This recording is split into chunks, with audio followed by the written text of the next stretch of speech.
जब हनुमान जी ब्रह्मचारी थे तो कैसे हुआ उनके पुत्र का जन्म। भगवान हनुमान को अखंड ब्रह्मचारी माना जाता है, जिन्होंने आजीवन ब्रह्मचर्य व्रत का पालन किया। इसके बावजूद धार्मिक कथाओं में उनके एक पुत्र के बारे में बताया गया है, जिनका नाम मकरध्वज है। ये कथा बड़ी ही रोचक है, क्योंकि हनुमान जी के पुत्र का जन्म बड़े ही चमत्कारी तरीके से हुआ है। इसलिए कहा जाता है कि उनका ब्रह्मचर्य खंडित नहीं हुआ। आइए उनसे जुड़ी पौराणिक कथा को पढ़ते हैं। मकरध्वज के जन्म की अनोखी कहानी। मकरध्वज के जन्म की कथा वाल्मीकि रामायण और कुछ पौराणिक ग्रंथों में पाई जाती है। ऐसा माना जाता है कि जब हनुमान जी माँ सीता की खोज में लंका पहुँचे और रावण के आदेश पर उनकी पूंछ में आग लगा दी गई, तो उन्होंने अपनी उसी जलती हुई पूंछ से पूरी लंका को दहन कर दिया।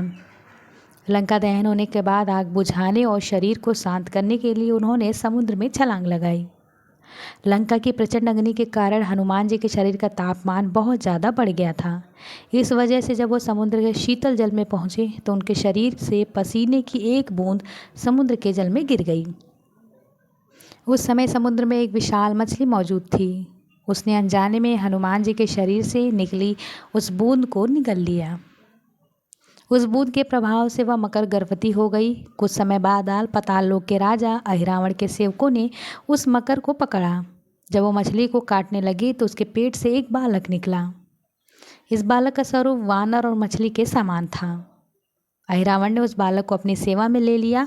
मछली के पेट से जन्म होने के कारण उस बालक का नाम मकरध्वज पड़ा। कहा जाता है कि उन्हें पातालपुरी का द्वारपाल बनाया गया था। मकरध्वज से हनुमान जी की भेंट कैसी हुई। हनुमान जी के अपने पुत्र मकरध्वज से भेंट तब हुई जब वे भगवान राम और लक्ष्मण जी को अहिरावण के पास से छुड़ाने के लिए पाताल लोक पहुँचे थे। द्वार पे मकरध्वज और हनुमान जी के बीच युद्ध हुआ। फिर मकरध्वज ने अपने जन्म की कहानी सुनाई, जिसके बाद हनुमान जी को पता चला कि उनका ही पुत्र है। ऐसे में मकरध्वज का जन्म एक दैविक संयोग और पसीने की बूंद के माध्यम से हुआ था, जिसने हनुमान जी के ब्रह्मचर्य व्रत को भंग नहीं किया।